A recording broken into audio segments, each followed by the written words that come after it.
Hi guys, Materim here with another battle report, and this one is the first of the tournament I played this weekend at Gaming Underground in High Point, North Carolina.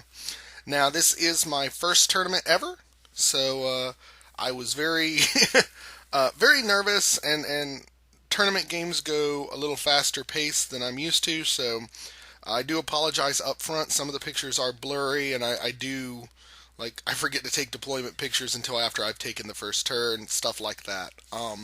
But this one is a great battle. My Ogre Kingdoms take on a Vampire Counts list. The first game is a pitched battle. It's 3,000 points. There are some extra scenario points for getting a unit with fortitude into your deployment or into your opponent's deployment at the end of the game, and preventing your opponent from doing likewise, as well as who kills the most characters. So we'll go ahead and get into it. I'll talk about deployment with these first pictures, even though they do take place after my first turn. Well, I guess I did snap one picture of the battlefield before we placed anything down.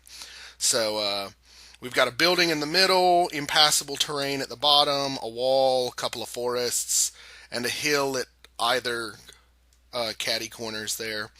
But pretty much a lot of open area, good area for the ogres to run, so I was pretty happy there. So we'll go ahead and get on to deployment and first turn movement. So you see I've got, on the left there, I've got two saber tusks. I've got a stone horn that I succeeded a charge into one of his unit of dogs. I have a unit of 3 Yetis, a unit of 8 Ogre Bulls with my second level Butcher of the Maw there. And like I said, this is taken after magic on my first turn, so that Stonehorn's magicked up, ready to do some horrible, horrible things there. Then I've got my unit of 11 Iron Guts with full command. I also have Tok'ran Face Crusher, my Tyrant, with the Ogre Blade, the Dragon Helm, Talisman of Preservation, and the Potion of Foolhardiness, which I will go ahead and spoil right now. I have forgot about the Potion of Foolhardiness the entire tournament. I also have my level 4 Slaughtermaster, Chog the Toothy, with the Fencer's Blades, Glittering Scale, Greedy Fist, and he has the Lure of Beasts. And my Battle Standard Bearer, Gat the Old, who has the Rune Maw and the Death Cheater big name. Next to that, I have my Iron Blaster, and then I have a unit of 6 Lead Belchers.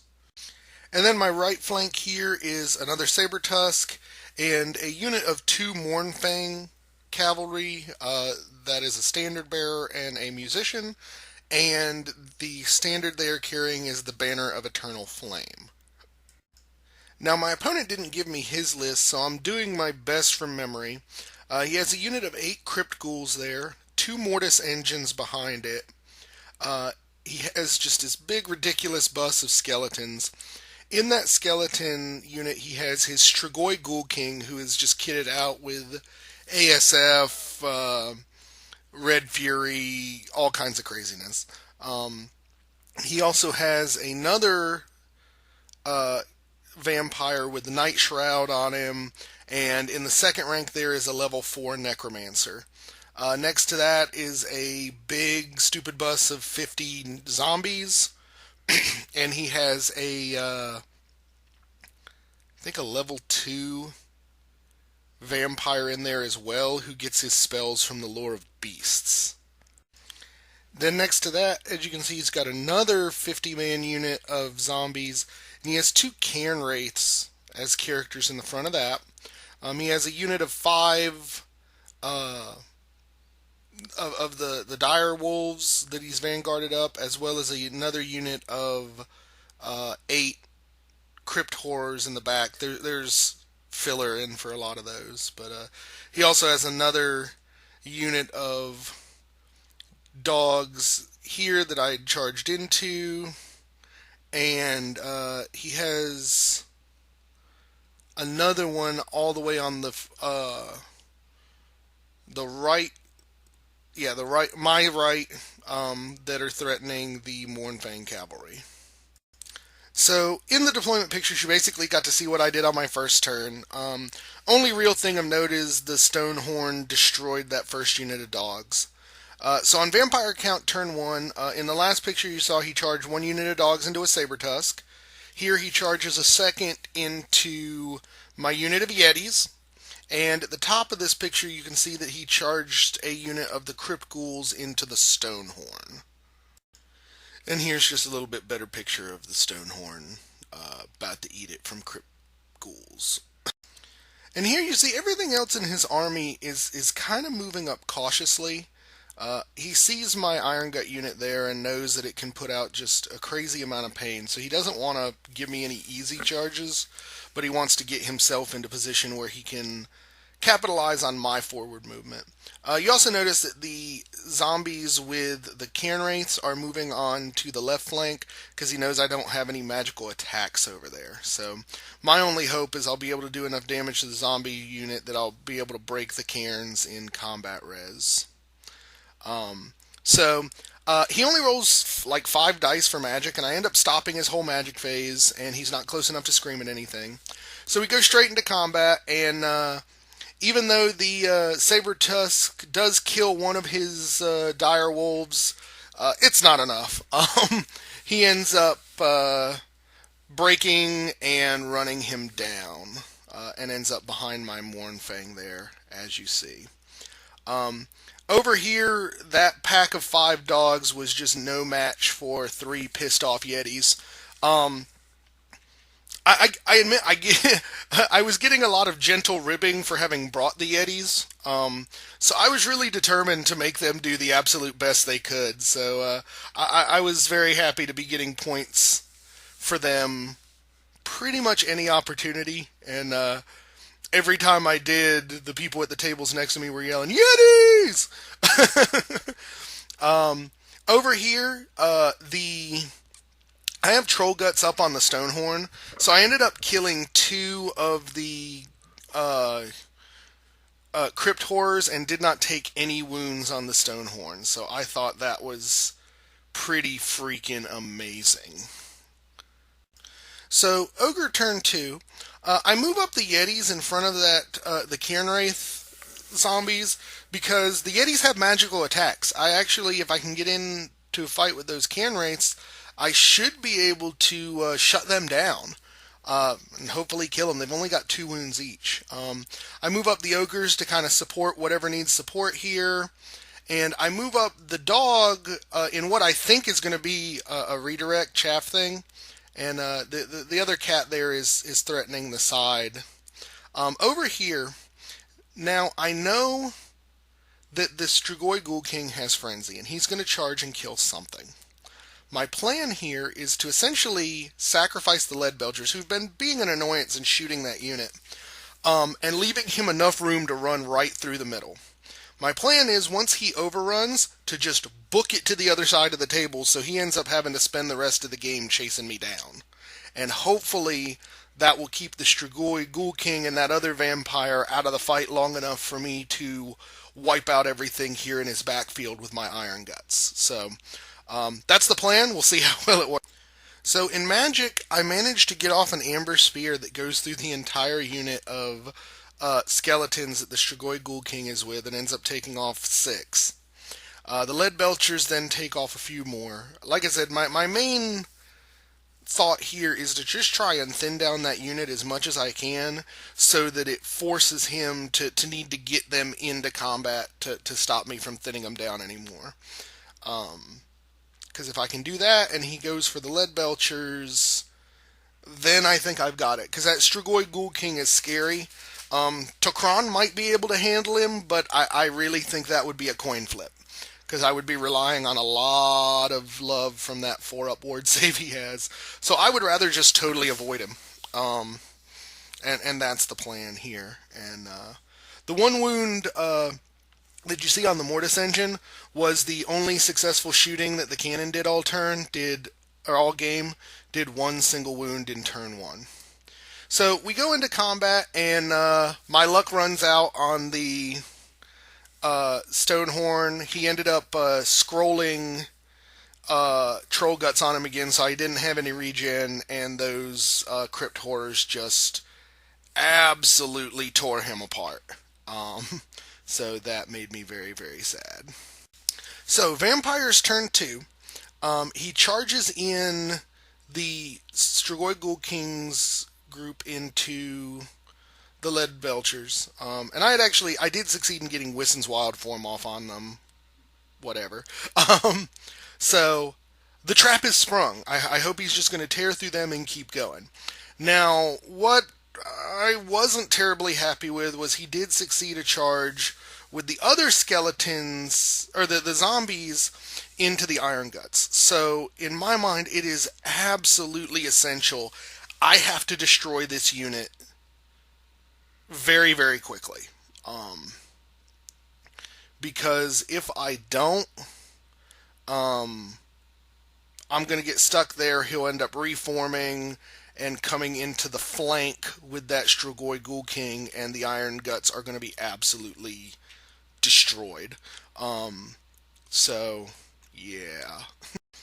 And then over here you see that he brings the Crypt Horrors into the flank of the Yetis, so I'm thinking they're absolutely boned. And the Cairn Wraith was going to charge out of that unit into the Saber Tusk that's behind the Crypt Horrors, I guess to stop from a flank or a rear charge. But he ended up failing the charge, so he's sitting right there where you see him now. Now, the one thing I'm noticing here is that he presented the flank of those Crypt Horrors to my Ogres. So if the Yetis can hold out even a little, we're actually pretty good there. Then during remaining moves, he reforms the dogs here to face the ass end of my Mournfang Cavalry. And then here he moves the Mortis Engine in between those two units for support. Now you notice that he's not moved his Crypt Horrors yet. Mainly he's afraid of the Mournfang. The Mournfang have the Banner of Eternal Flame, so if they hit him, he's got no defenses. So even if they haven't killed the Crypt Horrors yet, they've done a great job at forcing him to stay back with them, which is good. It lets me deal with sort of one threat at a time here. So combat goes on. Yetis do 2 wounds to the Crypt Horrors. Crypt Horrors do 2 wounds back. Yetis succeed. I roll a 3 on the leadership, and Yetis stand firm. So Yetis. They held him off, and I gotta love that. And again, everybody when they saw how this combat went, the tables next to us went nuts. It was really funny. So yeah, my Iron Guts just obliterate half this unit. And I had challenged with Chog on his vampire, and he refused, went to the back. Reason I did that is all Chog's got to do is hit him to start draining points, or draining magic levels. And then the spell you see is on his unit. He actually got Savage Beast of Horos off on his unit. So needless to say, the Lead Belchers were obliterated, and he did overrun, as you saw. So here is Ogre's turn 3, I think. My Saber Tusk charges into the side of the zombies, mainly because I'm hoping he forgets to bring the Cairn Wraith into the fight, and I'm just going to tie them up for a little while, maybe kill a zombie or 2. We'll see. But the bigger charges, I did succeed getting the Ogres into the flank of the Crypt Horrors there, and now I'm feeling pretty good about this. I mean, that's going to be 3 Strength 6 impact hits, plus a bunch of attacks, and even though I failed to have the Yetis reform at the end of last combat, I'm still feeling pretty strong. I think combined, the 2 groups can put a hurting on that. And then you see I finally succeed the charge of the Mournfang into the Crypt Horrors there. I'm thinking the Crypt Horrors are still going to tear me apart, but I've got a lot of attacks that are going to ignore their regen, so I'm hoping to really weaken them up before they just beat me into oblivion. Because that's, I mean, I can avoid the Strigoi if this fight goes well. And that's really the last threat. And then here's just showing where the Strigoi Ghoul King and his unit ended up. I did move up the Iron Blaster in between those two units just so there was literally nothing in the Strigoi Ghoul King's arc.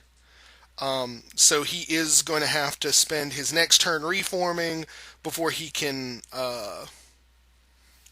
charge and do anything.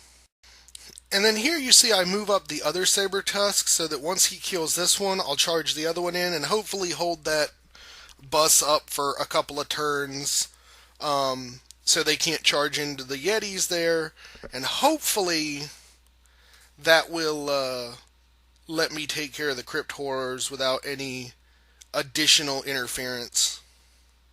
So I'm pretty sure on this turn magic and shooting were a wash, so we go straight into close combat. And wow, is it bloody. As you can see here, I end up taking out, with the Mournfang, 4 of the Crypt Horrors and putting 2 wounds on another one. One of the Mournfang does die from that, but God, was that a huge beatdown. I was not expecting to do anywhere near that good on a single turn. But it was, I was pretty happy with that. Crypt Horrors can be a terrifying unit, and I sliced this one down to less than 50% strength with very little effort, so I was thrilled. And over here, the Iron Guts, I declared the challenge again with Chog. He ran his vampire down, and the Iron Guts showed him the folly of his ways. I did so many wounds to the skeletons that the vampire was all that's left, and he crumbled by like 11. So now I've got a good charge against that Mournfang, or not the Mournfang, the Mortis Engine, which will get me the hell out of dodge and away from that Strigoi Ghoul King. And over here, the Horrors directed all their attacks against the Yetis, and he still didn't kill them. Yetis! So I ended up beating him down. He's only got 2 Crypt Horrors left, and only 1 wound on one of the 2 he's got left. And since I won combat, I reformed to face him with the Yeti, and this is looking good now. I'm very, very happy with this. And over here, he did forget to bring his Cairn Wraith into it, so I killed I think I killed 3 skeletons. And so I actually ended up winning. Let me see, I had a charge, a flank, 3 wounds. Yeah, I ended up winning this fight by 1, and 1 crumbled, so I was pretty happy there. So start of the vampire's turn, as he had to, he turned and faced my cannon with his Strigoi Ghoul King unit. He pretty much needs to get into combat now. The one thing I forgot about was that the Ghoul King has that sword that lets him do a Banshee Scream. So the cannon is going to take a little bit of pain here before he can get away. And then you see no other charges, or no charges, period. He runs the Mortis excuse me, he runs the Mortis engine away so that I don't have a good charge on it. Which frankly is fine with me, because now I have enough room to march and get the hell out of everything's line of sight. And he did succeed to face my dog now, so that's troublesome. So over here, he moves the Cairn Wraith around so that once I kill the horrors, that I'll have to move and I'll hit him. But this is pretty much what the whole left flank looks like at this point. And here you see he brings up his dog unit that I think he forgot about last turn over here, so that he can try and get them into something useful. I think his ultimate plan was to try and get him in front of the Iron Guts so that I couldn't escape. He just didn't have the movement to do so. And in his magic phase, I guess I was wrong here. I guess it was the wizard, or the wizard here in the Strigoi Ghoul King's unit that had beasts, because he tries to throw Curse of Honor here on my ogres. They have the Rune Maw, and it bounces, and he has to do it on the cannon. And then he tries with his level 4 Necromancer to get off an Invocation of Nehek, miscasts it, gets 6 back, but rolls the 10-inch pie plate, which sits right on him and kills 24 skeletons and sucks his level 4 into the warp. So that was freaking amazing. The ogres were clapping. It was a good day. Fun was had by all, except of course the level 4 necromancer. And in combat, the Crypt Ghouls take down the Mournfang because I rolled like crap and didn't even inflict another wound on them. So this is them with a combat reform to look at the Iron Guts, or at least where the Iron Guts are going to be. But at this point, I think even my opponent knows he doesn't have enough Crypt Horrors there to stop the Iron Gut unit. They're just too big for him at this point. And over here in combat, I end up taking off another 3 skeletons, or zombies, I'm sorry, these are zombies. Another 3 zombies before he puts down the Saber Tusk. So I'm thinking, you know what, I'm going to charge that other Saber Tusk right into him on my turn and slow him down again, because the first one took out like 6 or 7 zombies, and that's worthwhile to me. Over here, the Yetis were finally put down. Sad to say, but he only had to do 2 wounds to it to kill it, so I figured that was happening. But the ogres win the day and crush the last of the Crypt Horrors here. Now, the way I'm looking at things here, I'm going to use the Saber Tusk to tie up that zombie unit again. I want to charge the Cairn Wraith while he's by himself so I can use my static combat res to kill him. And now over here, it actually turns out on my turn that the fact that he has his dogs here is the one thing that saves my cannon. He ended up screaming and doing 2 wounds to it last turn, but they were in the charge arc. So my plan here is to run the cannon over, hit the dogs. Between impact hits and combat, I'm going to kill them, and my overrun is going to take me behind the Ghoul King again. So then once the Iron Guts get out of the way, we're in good shape. And then here are the 2 charges I told you about at the end of last turn. I charged the ogres into the Cairn Wraith, and nothing I've got can hurt him here. But I only need to make him crumble by 2. So if he doesn't, I'm hoping to get Troll Guts off on the unit. So if he doesn't do anything, I've got 3-4 static combat res now. So he's got to do 3 wounds to not crumble to death.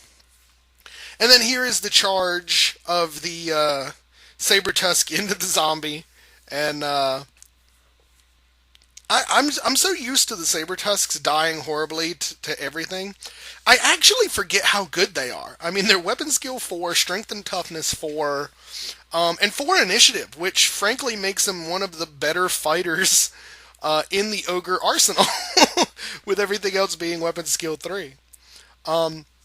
And here is just my Iron Guts getting the hell out of dodge. I end up moving them so that I've got pretty much an automatic charge next turn on anything over there if he doesn't move them. So he's going to have to either pick what dies or scatter his support units to get them away from me. Which, frankly, either way there, I'm kind of happy. So, and of course, during Magic, I do get Troll Guts off. So during Magic, or during close combat, he does no damage, and I crumble him by combat res. And then I turn to face that big bus of zombies, knowing that probably the Saber Tusk is going to die this time, but I want them to be on the receiving end of a charge so that I can maximize the crumble there. And then I take out another 3 zombies and only take 1 wound on the Saber Tusk. So, like I said, I underestimated what they can do, and I guess so did my opponent. But yeah, none of the skeletons hurt him, and the Cairn Wraith did a single wound. So he's going to stay around there to be an annoyance one more time. But at least I thought so. Problem was is he lost combat, broke, and ran. You see him right there. He did escape, but the skeleton unit pursued and ended up slamming into the ogres. So now I'm kind of worried here. Not so much that I'm worried about the zombies, but the Cairn Wraith. I've got no way of hurting it, so I've got to crumble it in combat. Problem is I've got less static combat res, and I just need to do a stupid amount of damage here. So, and here you see the combat. Okay, so sorry, yeah, the combat succeeded with the dogs. This is actually the start of the vampire's next turn. He reforms his Strigoi Ghoul King again. He charges the cannon with the Crypt Horrors, and I end up fleeing. My reasoning for that is that he's obviously doing that to get his Crypt Horrors out of the way so I can't kill them. So I wanted to deny him that. And then, that was pretty much his turn. So my turn, I think this is turn 6. No, this is turn 5. My turn 5, I managed to succeed a charge with the Mortis, or against the Mortis engine with the Iron Guts, which again now has me being protected from being charged by his Strigoi Ghoul King by his Crypt Horrors. So, all in all, I'm well protected there and very, very happy. And here you see that my Iron Blaster rallies and turns around and points to the back of the Strigoi Ghoul King's unit. I would love next turn to be able to just grape shot the crap out of them, and at least get the points for the unit. Because we are playing Brawler Bash rules, so literally your placing in the tournament is just determined by the number of points you capture. And the Saber Tusk actually rallies. I rolled double ones to rally the Saber Tusk. So he's sitting there in the forest with 1 wound, and you know what? I'm thinking he's just going to stay there and save that 21 points. And after the combat on his turn, I forgot to show this. I did a bunch of damage. Won the combat, he crumbled a little bit, and then I reformed, so I've got a pretty big facing of ogres there. So then magic phase, I end up getting Troll Guts off on the ogre unit, but I miscast, kill like an ogre and a half, and my second level butcher gets sucked into the warp. So I figure at least it was her and not Chog. I can deal with a second level getting sucked in the warp, and it didn't do quite as much damage to me as his being lost did. So here you see I easily destroy the Mortis engine, and I turn around here to face the back of his Crypt Ghouls. Yeah,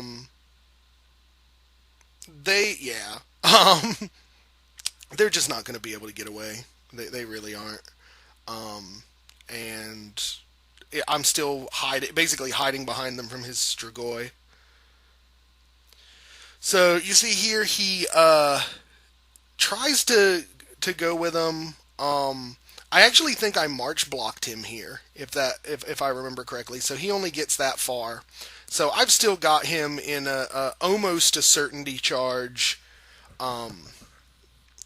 So I should be in good shape. But he had no charges to make this turn because nothing was in the arc. So that was him trying to get away there. The other Mortis engine comes over here. You can see the results of that combat. Literally the only thing there is the Cairn Wraith, and it has a single wound on it. So it's pretty much going to crumble this turn. Yeah, this combat's not going to go well. Even though no one does anything, so I end up winning by the standard, I think. And over here, he does a surprising thing. He brings his Strigoi Ghoul King out of the unit. And I was kind of confused as to why he did that until I remembered he's got that Banshee Scream. So he's just coming to try and get the points for my cannon by screaming it to death. Which I guess is a good move because he's got something like, he would need like an 11 on a charge to get the ogres. So he didn't even try that. And I can dig that. And in shooting, it turned out that he was successful. And I think Magic, he got a handful more skeletons in that unit, but at this point, who cares? But yeah, he ended up screaming and doing just a stupid. I think he did something like 5 or 6 wounds to the Iron Blaster, and it already had 2 wounds on it from the first scream that he did. So yeah, the Iron Blaster was totally screamed to death at 2 separate occasions. Um, and yeah, this just goes to show that where that combat was. I think this is where the Wraith crumbles. Because yeah, on my turn, yeah, he crumbles here because on my turn 6, I charge the ogres into that Mortis engine. So yeah, the Wraith crumbles here, and I win that. So, and I reform after I succeed to crumble him to death. So like I said, that's going to set me up because this is on his turn. So it sets me up for the charge against the Mortis engine for my turn 6. And at this point, I pretty much got this game by a pretty wide margin. I'm just trying to grab every last little point I can get so that I can climb higher in the rankings. So on my turn 6, I do charge the back of the Crypt Horrors. He's actually up on a weird angle on that terrain, so I made the charge, but we're not putting ourselves flush because I'd have to be like half on his base, and I'm not going to do that. But yeah, those Crypt Horrors are going to die a horrible death. They just there's just not enough of them to deal with my Iron Guts at this point. And there's the charge that I was promising with the ogres against the Mortis engine. Um, I thought this was kind of a long shot combat. I was pretty sure he wasn't going to wipe me out, but he was going to have to fail an awful lot of regen saves for me to actually kill him. So it was one of those, it'll be nice if I can succeed and kill it, but I'm not counting on it. And of course, during combat, or during Magic, I get Wissen's Wild Form off on the Iron Guts because that was super necessary. Um, and they crush the ghouls. I don't take any additional wounds. And then I reform this way because by reforming this way, Tok'ran, my general, is within the 12 inches of his side of the table edge. So that has me having a unit with Fortitude in his deployment zone for the extra points. And here is the picture of the final, basically post-final turn. The Mortis engine and the ogres bounced off each other, and so literally all he's got left is that Mortis engine and like half a unit of skeletons with his Strigoi Ghoul King and his baby vampire there. So I did an awful lot of damage. So we'll go ahead and see where it goes. So once we total up the points, as I expected, I did beat him on just points captured by like 400 or so, but I ended up getting all of the bonus objectives for the scenario. I kept him out of my deployment zone with Fortitude because his Strigoi Ghoul King was just outside of it. I got Fortitude into his deployment zone, and I killed far more characters of his than he did mine. So that was like another 1,000 victory points. So I ended up beating him by like 1,500 points, which was pretty impressive. More so when I was told later that there was 10 people in this tournament. 6 of which myself included, had never been in a tournament before. 4 people in the tournament were pretty heavy into the tournament scene and have been for a few years. They're constant players and some pretty good folks. This gentleman was one of them. So by random pairing, I got here and played one of the heavy hitters. And then because of my performance, I end up on table 2 for the rest of the tournament. So I was the only person who was new to the tournament scene that ended up spending the entire tournament fighting heavy hitters. But really, I think I did well. I don't think that my victory here was to chance. I saw the potential weakness in his build, which was mainly the frenzy on the Ghoul King. And I sacrificed the lead belchers for it and managed to do what I needed to do to win, which was to avoid getting that Ghoul King into anything with points and to slam as much as I possibly could with the Iron Guts and get the points there. Admittedly, his level 4 going into the warp was an excellent boost, but it was a level 4 Necromancer, so even if that hadn't happened, the points difference would not have had him win at this point. So I felt my play was spot on. I was very happy to end up on table 2 for the next game, and very unexpected as well. But I enjoyed myself. The guy I played with was a great guy. We were laughing and having a good time the entire game, which is definitely one of the things. This player was actually my vote for best sportsman out of the three I played. So it was a fun game and definitely a good first introduction to the Warhammer tournament scene in my area. As I had told the TO, I was very worried. I've done tournaments with other games before, and just people filled with hyper competitive douchebags. And I really have no desire to spend 8 to 10 hours of my day with a bunch of hyper competitive douchebags. It's not what I play this game for. And I was very pleasantly surprised.